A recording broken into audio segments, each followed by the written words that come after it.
அந்த முரசொலி மாறன் அவர்கள் மீது தூக்கிட்டு நடத்தப்பட்ட போகும்போதுல அந்த தூக்கிட்டு கொடூர போகும்போது தாக்குதல், அந்த நேரத்தில் என்ன நடந்ததுங்கிறது அவர் பார்க்குறார்.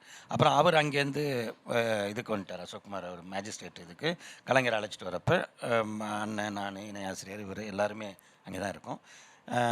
நானும் அண்ணனும் பக்கத்தில் நின்றுட்டோம். இவங்க 2 பேரும் மேலே போயிட்டாங்க. கலைஞர் அசோக்குமார் அசோக்குமாரோட ஜட்ஜி வீட்டுக்கு போயிட்டு அவர் அங்கே தான் பார்த்துட்டு உங்களை ஹாஸ்பிட்டல் கொண்டு போங்கன்னு அவர் உத்தரவிட்டார். முதல்ல ஹாஸ்பிட்டல் கொண்டு போங்க. அதை மீறி தான் அவங்க இதுக்கு கொண்டு போய் கீழே இறங்கி வரும்பொழுது அந்த கத்தை பேப்பரை அவர் இணையத்தில் கொடுக்குறாரு. இது மாதிரி இதில் ஏதாவது ஒன்று எழுதி கொடுங்கன்னு. அதாவது நாடே பதறுது. எந்த வீட்டு ஹாலில் பார்த்தாலும் அந்த நள்ளிரவு கைது அரெஸ்ட் சத்தம் தான் கேட்குது. அதுக்கு சம்மந்தப்பட்ட மனுஷன் அவரை உயிரோட இருக்காரா இல்லையா, அவரை தரதரன்னு இழுத்துட்டு போனது, இதில் சிபிசிஐடி ஆஃபீஸில் இழுத்துட்டு போனதெல்லாம் பின்னாடி வீடியோவாக வருது.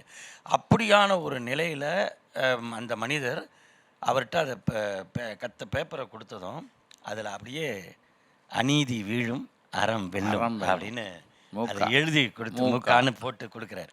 கொடுத்ததுமே இணையாசிரியர் என்ன பண்ணார், இல்லை நீ இது இங்கே எடுத்துகிட்டு நீங்கள் ஆஃபீஸ் போயிடுங்கன்ட்டு.